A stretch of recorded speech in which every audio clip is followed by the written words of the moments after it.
मैं बिना छुए तुम्हें प्रेग्नेंट करके दिखाऊंगा। मेरे डॉक्टर पति ने मुझे शादी की रात चैलेंज किया था। वो एक मशहूर गायनाकोलॉजिस्ट था और बहुत घमंडी था। मैं उसकी बात सुनकर दंग रह गई। वो ये कहकर वहां से चला गया। हैरत तो मुझे तब हुई जब मैं सच में 1 महीने बाद बिना किसी मर्द से संबंध के उम्मीद से हो गई, मगर जब बच्चे का डीएनए टेस्ट करवाया तो जान निकल गई। मुझे लगा मेरे कान जो सुन रहे हैं वो सब कुछ गलत है। एक रात की दुल्हन से कैसे उसका पति ये सब कह सकता है? जो कुछ राहुल मुझसे कह रहा था वो बात तो एक पढ़ा लिखा समझदार व्यक्ति कभी नहीं कह सकता था। और मेरे सामने बैठा मेरा पति एक डॉक्टर था जो बहुत मशहूर था और उसकी डॉक्टरी के डंके पूरे शहर में बजते थे। लोग उसके हाथ से ठीक हो जाते थे।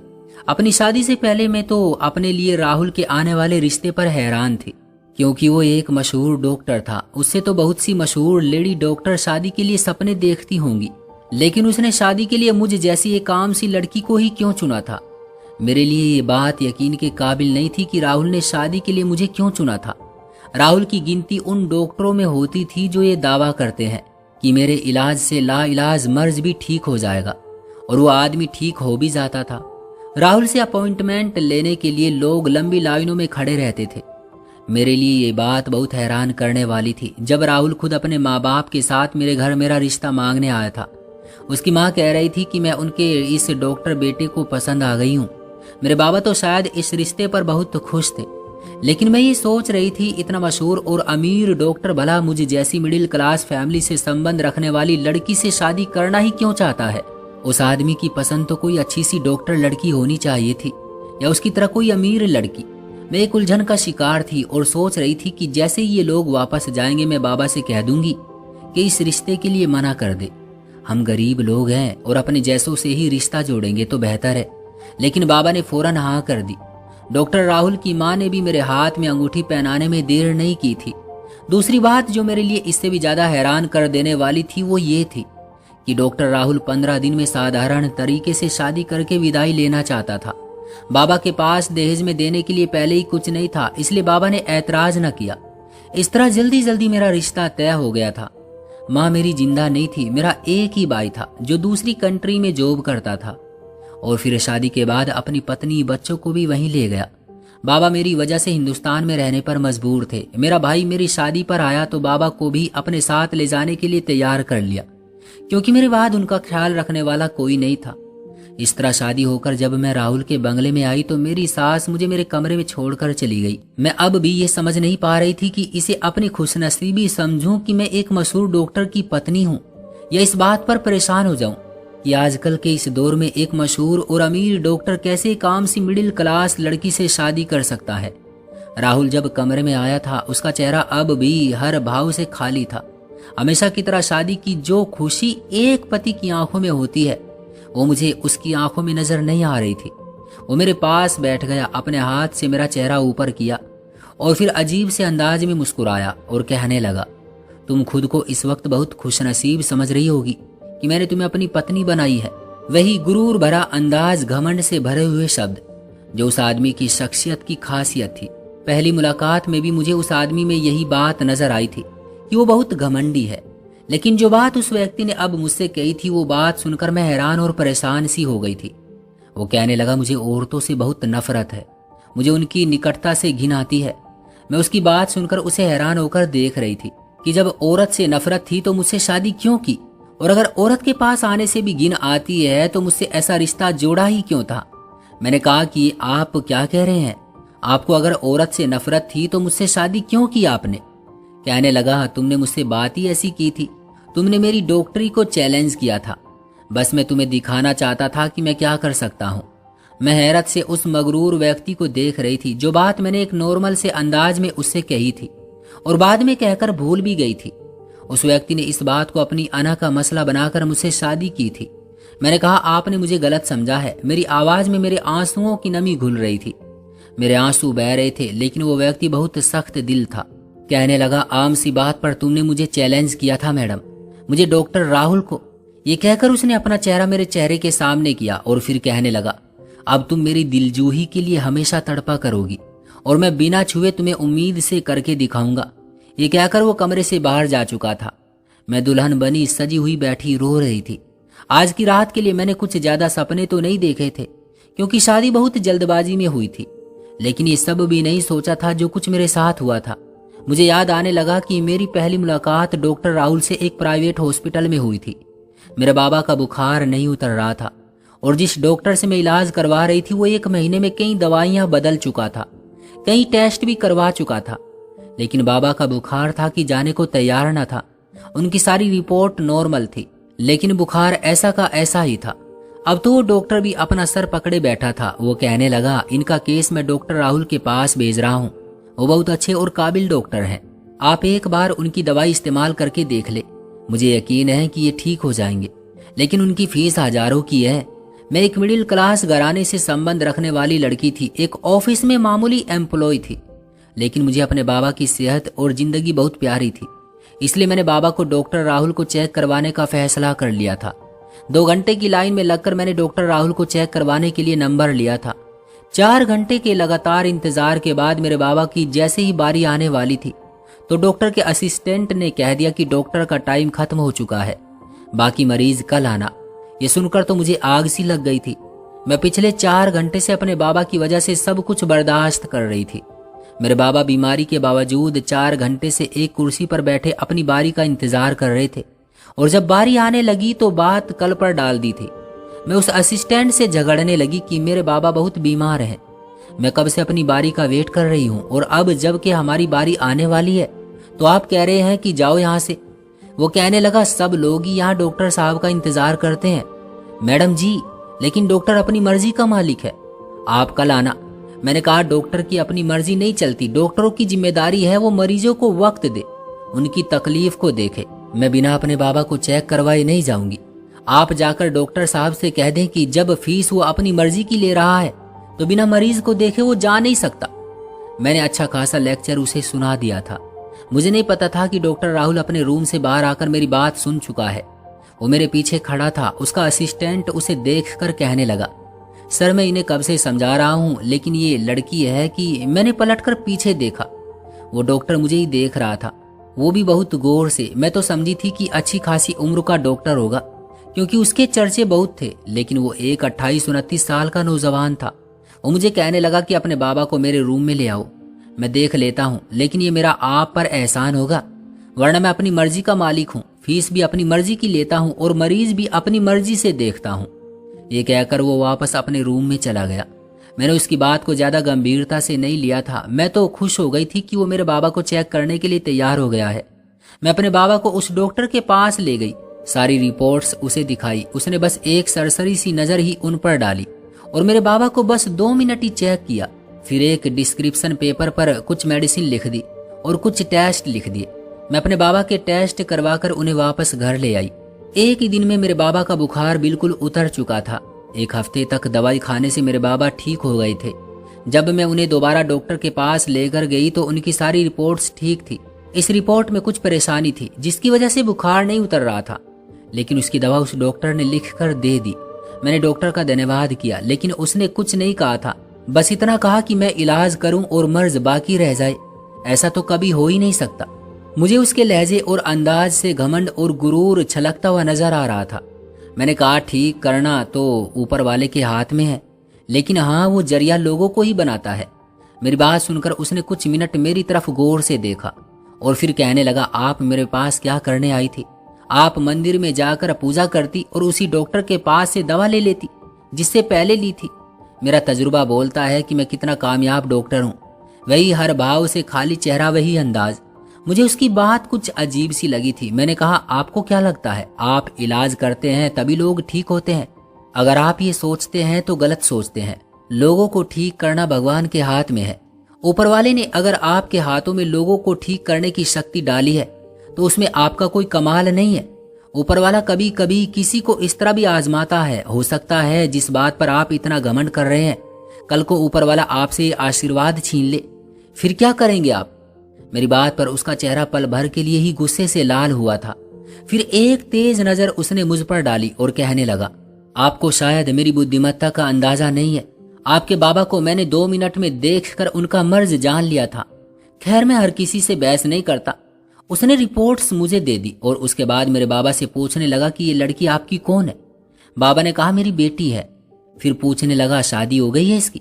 मुझे डॉक्टर की ये बात कुछ अजीब सी लगी थी। भला इसे मेरी शादी से क्या मतलब था। बाबा ने कहा नहीं, अभी नहीं हुई, मेरी बेटी अभी जॉब करती है। मुझे बाबा का भी उस डॉक्टर से बात करना अच्छा नहीं लग रहा था, इसलिए मैं उन्हें वापस घर ले आई। लेकिन अगले कुछ दिन बाद ही वो डॉक्टर अपने माँ बाप के साथ मेरे घर पर मौजूद था। मेरे घर का एड्रेस उसने रिसेप्शन से लिया था। मेरी सोचों का बांध टूटा था। मैं अब भी दुल्हन के जोड़े में उसी जगह पर बैठी हुई थी। मेरी बात गलत तो बिल्कुल भी नहीं थी जिस पर वो आदमी मुझसे यूं बदला लेता। मुझे अंदाजा नहीं था कि मैं किस मुसीबत में फंस चुकी थी। ये सब कैसे मुमकिन था कि वो आदमी बिना छुए मुझे उम्मीद से कर देगा। वो डॉक्टर था, यकीनन उसने मुझे अपने किसी तजुर्बे के भेंट चढ़ाने के बारे में सोचा होगा। मेरे बाबा बीमार रहते थे, भाई के साथ दूसरी कंट्री जाने वाले थे। मैं उन्हें अगर सच बता देती तो मेरा बीमार बाप परेशान हो जाता। मैं अगले दिन अपने बाबा से मिलने चली गई क्योंकि वो कुछ दिन बाद भाई के साथ जाने वाले थे। मैं नहीं चाहती थी कि वो परेशान होकर जाए। मेरे बाबा मुझसे पूछने लगे कि मेरे ससुराल वाले मेरे साथ अच्छे से तो रहते हैं ना। मैंने कहा जी बाबा, सब ठीक है। मैं चाहती थी कि अपने बाबा के साथ कुछ दिन मायके में ही गुजार लूं। न जाने फिर वो वापस कब आते। राहुल ने शादी की रात मुझसे वो बातें करने के बाद दोबारा अपनी शक्ल तक नहीं दिखाई थी। और सच तो ये था कि उसकी अजीब सी सोच की वजह से मैं खुद भी उसकी मिन्नत नहीं करना चाहती थी। मैं उन लड़कियों में से हरगिज नहीं थी जो पति के जुल्म हंसकर बर्दाश्त कर जाती है और उनकी गलत बात पर भी सर झुका देती है। मैं सुबह ड्राइवर के साथ ही अपने मायके आ गई थी। मैंने राहुल के बारे में पूछा तक नहीं था कि वो कहाँ है। मैंने बस अपनी सास से अनुमति ली थी और बाबा से मिलने आ गई। लेकिन हैरत मुझे उस वक्त हुई जब रात को राहुल मुझे वापस लेने आ गया। वो मेरे बाबा से ऐसी अपनायत दिखा रहा था जैसे वो बहुत अच्छा इंसान हो। मेरे बाबा उसे बहुत अच्छा और नेक दिल इंसान समझ रहे थे। लेकिन मैं जानती थी वो आदमी कितना घमंडी था। सबके सामने राहुल मुझसे यूं प्यार जता रहा था जैसे मेरे बगैर उसका दिन बड़ी मुश्किल से गुजरा हो। मेरी भाभी ने कहा कि कुछ दिन इसको हमारे पास रहने दो, फिर तो हम चले जाएंगे। लेकिन वो कहने लगा मैं तो एक दिन में ही अपनी पत्नी के बिना उदास हो गया हूँ, 3 दिन में तो मैं इसकी याद में देवदास बन जाऊंगा। वो सबके सामने मुझसे मोहब्बत जता रहा था। मैं तो उसकी बात पर मुस्कुरा भी नहीं पाई थी, बस चुपचाप उसके साथ घर वापस आ गई। रात को एक नौकरानी मेरे कमरे में आई और कहने लगी राहुल साहब ने मेडिसिन भेजी है, इसे आप मेरे सामने खा लें। उसने कुछ दवाई मेरे हाथ में देनी चाहिए, लेकिन मैंने कहा मुझे कोई बीमारी नहीं है जो मैं ये दवाई खाऊं। मैंने उसे गुस्से से कह दिया। मैं भला क्यों उस आदमी के तजुर्बे का निशाना बनती। वो नौकरानी चली गई। लेकिन कुछ देर बाद राहुल बहुत गुस्से से कमरे में आया और कहने लगा नौकरानी के सामने आज के बाद कोई भी बकवास करने की कोशिश मत करना। लो और खाओ इस दवाई को, जुड़वा बच्चे होंगे तुम्हें, वो भी नॉर्मल डिलीवरी से। वो शायद मेरा मजाक उड़ा रहा था। मैंने अब भी दवाई उसके हाथ से नहीं ली थी। मैंने कहा ऊपर वाले को चैलेंज करोगे तो मुंह के बल गिरोगे। मेरी ऐसी कोई मजबूरी नहीं है कि तुम मुझे अपने किसी तजुर्बे के भेंट चढ़ाओ। वो गुस्से से मेरे पास आ गया और कहने लगा अगर तुम ये चाहती हो कि मैं तुम्हारे साथ जबरदस्ती ना करूं तो शराफत से ये दवाई खा लो, वरना मुझे और भी बहुत से तरीके आते हैं अपनी बात मनवाने के, मगर वो तुम्हें पसंद नहीं आएंगे। वो बहुत गुस्से से कह रहा था। मैंने हैरानी से उसे देखा और वो दवा उससे लेकर खा ली। मेरे दवा खाते ही वो कमरे से बाहर निकल गया। रात को मुझे बहुत गहरी नींद आई थी, लेकिन नींद में भी मुझे ये महसूस हो रहा था कि मेरे साथ तो कुछ किया जा रहा है। मुझे शायद नींद की दवाई दी गई थी। मेरा दिमाग पूरी तरह से बेहोश नहीं था, मेरा मन जैसे जाग रहा था। मैं इतना जान चुकी थी कि शायद वो आदमी अपने अहंकार की संतुष्टि के लिए टेस्ट ट्यूब बेबी का प्रोसेसर करेगा। लेकिन जो कुछ उसने मेरे साथ किया था वो एक बहुत बुरा काम था। सुबह मैं बहुत उदास थी। मैं जान चुकी थी वो मेरे साथ टेस्ट ट्यूब वाला काम कर चुका है। आज वो आदमी बहुत खुश था, उसके चेहरे पर जीत की चमक थी। मैं उसे सिर्फ अफसोस से देख सकती थी। वो कहने लगा मैं जो चाहे कर सकता हूँ, बिना मर्द के भी औलाद दे सकता हूँ। न जाने उसे किस बात का घमंड था। मैंने उसे कुछ नहीं कहा, लेकिन कुछ दिन बाद मेरी हालत बदलने लगी थी। मेरा सर चकराने लगा था, मुझे हर खाने वाली चीज से बू आने लगी थी। जब मेरा प्रेगनेंसी टेस्ट पॉजिटिव आया तो वो आदमी जश्न मना रहा था। वो कहने लगा देख ली तुमने मेरी ताकत, मैं जब चाहूं जो चाहूं कर सकता हूं। मैंने कहा इतने बड़े दावे भगवान को पसंद नहीं है। तुमने उस काम को सरअंजाम दिया है जिसे लोग औलाद पाने के लिए बहुत ही मजबूरी में करते हैं। तुम्हारा इसमें कमाल ही क्या है। वो मेरे पास आकर मुझे गुस्से से देखने लगा और कहने लगा अगर तुम जान जाओ कि मेरा क्या कमाल है तो यूं अकड़कर मेरे सामने खड़ी नहीं होगी, पागल हो जाओगी, खुद को नोचने लगोगी, अपने जिस्म से नफरत करोगी, इंसान से जानवर बन जाओगी। अगर तुम्हें पता चल जाए कि तुम्हारे अंदर पलने वाला बच्चा किसका है उसकी बात ने मेरी रंगत उड़ा दी थी। मैं तो समझी थी कि उसने जो कुछ किया है अपनी औलाद के लिए ही किया है, लेकिन जो वो अब कह रहा था वो कोई आम बात नहीं थी। क्या उसने किसी और आदमी का? ये सोची मेरे लिए एक बहुत बड़ी तकलीफ थी। मैंने गुस्से से उसका गिरेबान पकड़ लिया। मैंने कहा, तुम इस कदर नीच और बेगैरत इंसान हो कि अपनी पत्नी के साथ तुम ये पाप कर रहे हो। क्या किया है तुमने मेरे साथ? मुझे बताओ, वरना मैं तुम्हारा खून पी जाऊंगी। मैं बिल्कुल अजीब सी हालत में थी, पागलों की तरह उसका गिरेबान पकड़कर चिल्ला रही थी, उसे झिंझोड़ कर पूछ रही थी। वो हंस रहा था। उसने मुझे धक्के से बेड पर फेंका था। वो कहने लगा, बहुत अकड़ थी तुम में कि मैं बेकार हूँ, मुझसे भगवान अगर ये हुनर छीन ले तो मैं कुछ भी नहीं हूँ। बड़ा यकीन है तुम्हें इस बात पर, तो जाओ कहो भगवान से कि वो तुम्हारे जिस्म से इस नाजायज बच्चे को निकाल कर दिखा दे जो रिश्ते में तुम्हारा भाई लगता है। एक बम था जो मेरे सर पर फटा था। हैरत तो बहुत छोटा शब्द था। मुझे ना अपने कानों पर यकीन आ रहा था और ना मेरी सोच इस तक पहुंची थी जो नीच आदमी मेरे साथ कर चुका था। वो कहने लगा, तुम्हारे बाबा को मैंने अपने हॉस्पिटल बुलाया था कि तुम्हारे भाई के साथ जाने से पहले मैं एक बार उनका चेकअप कर लूं। बस मैंने वही ये काम भी कर लिया। तुमने मेरी ताकत को खुद ललकारा था। तुम्हें लगता है डॉक्टर की डिग्री, मेरी पढ़ाई, मेरे दूसरे मुल्क में हॉस्पिटल में किए गए तजुर्बे सब बेकार थे। बस भगवान लोगों को ठीक करने में मेरी मदद करता है तो मैं कामयाब हूँ, वरना मैं नाकाम हूँ। अब जो कुछ मैंने तुम्हारे जिस्म में डाला है, जाओ अपने भगवान से कहकर इसे खत्म करवा दो, क्योंकि इस कमरे से बाहर तुम तभी निकलोगी जब तुम अपने भाई की माँ बन चुकी होगी। ये कहकर वो जा चुका था। मैं यूं थी कि काटो तो लहू ना निकले। मुझे खुद से घिन आने लगी थी, नफरत सी होने लगी थी। मैं फूट फूट कर रोने लगी जब भी मुझे इस बात का एहसास होता कि मेरे पेट में बच्चा किसका है। मेरा जी चाहता कि मैं खुद खुशी कर लूं। कैसा घमंडी इंसान था वो आदमी, किस कदर घटिया सोच का मालिक था। मैं फर्श पर बैठी रोते हुए बस उसे श्राप दे रही थी। मैं नहीं जानती थी कि किसी को अपनी पढ़ाई और डिग्रियां हासिल करने पर इतना भी गुरूर हो सकता है कि वो भगवान की बराबरी पर उतर आए कि मैं जो चाहे कर सकता हूँ। भगवान कभी कभी लोगों को चीजें देकर इंसान को आजमाता है। वो देखता है कि इंसान उस आशीर्वाद को पाकर उसका धन्यवाद करता है या अहंकारी हो जाता है। मेरे आंसू सूख नहीं रहे थे। मैं बहुत तकलीफ में थी। पल पल मरना किसे कहते हैं ये उस वक्त कोई मुझसे पूछता। एक बार रात के वक्त में खिड़की खोलकर गैलरी में कूद गई। मुझे उस आदमी के घर में नहीं रहना था। मैं यहाँ से चली जाना चाहती थी, इसलिए मैं गैलरी की पाइपलाइन के सहारे से लाउंज में उतर गई। चौकीदार भी उस वक्त अपने क्वार्टर में वापस जा चुका था। मैंने तेजी से लॉन पार किया और मेन गेट खोलकर उस बंगले से बाहर निकल गई, क्योंकि वो व्यक्ति मुझे तकलीफ देकर सुकून हासिल करना चाहता था और मैं उसकी शक्ल भी देखना नहीं चाहती थी। इसलिए मैं उस घर से भाग गई थी। मुझे नहीं पता था कि मैं कहाँ जा रही हूँ। मैं अंधाधुंध सड़क पर भाग रही थी जब मैं एक गाड़ी से टकराकर गिरकर बेहोश हो गई। जब मुझे होश आया तो मैं हॉस्पिटल में थी। एक बड़ी उम्र की औरत मेरे सामने बैठी थी। वो कहने लगी, तुम कौन हो बेटी, और क्यों इतनी तेजी से भागते हुए हमारी गाड़ी से टकरा गई थी?